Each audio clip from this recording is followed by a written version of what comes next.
શહેરમાં આપઘાતના વધતા જતા કેસો અટકાવવા સુરત પોલીસે એક અનોખી પહેલ શરૂ કરી છે. પોલીસ કમિશનર શ્રી અનુપમસિંહ ગેહલોતના નેતૃત્વમાં આત્મહત્યા હેલ્પલાઇન સેન્ટર શરૂ કરવામાં આવ્યું છે. આ અભિયાનના શુભારંભ પર પોલીસ કમિશનર અનુપમસિંહ ગેહલોતે લોકોને સંબોધિત કરી અપીલ કરી હતી.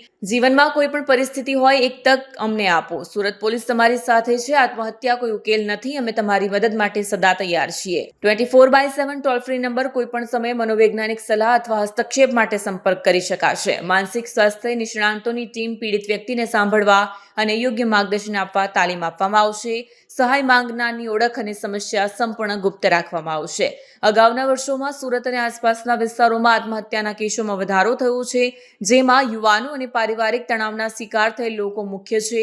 પોલીસનું આ પગલું સમાજમાં જાગૃતિ લાવવા અને માનસિક આરોગ્યને ગંભીરતાથી લેવાનો સંદેશ આપે છે.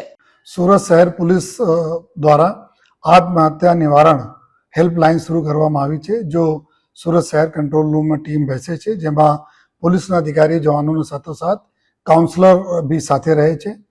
જ્યારથી આ હેલ્પલાઇન શરૂ કરવામાં આવી છે ત્યારથી લગભગ 341 જેટલા અમે કોલ્સ આવ્યા છે. આમાં 67 લોકોના એકદમ આ લોકો જો સુસાઇડ કરવા જતા હતા ત્યાંથી બચાવી લેવામાં આવેલા છે પોલીસ સ્ટેશનના સ્ટાફ દ્વારા, અમારી પોલીસ કંટ્રોલ રૂમ વ્હીકલ દ્વારા. અને એના માટે જો સંકલન અમારી આ હેલ્પલાઇન કરી હતી, એના લીધે એટલા લોકો જો જીવ બચી ગયા છે. મારી આ બધા સે વિનંતી છે કે કોઈ એવા પગલાં, અંતિમ પગલાં લેતા પહેલાં આપ જો સુરત શહેર પોલીસ તરીકે મને એક તક આપો. અમે સુરત શહેર પોલીસને આપને ખરેખર જરૂરત છે.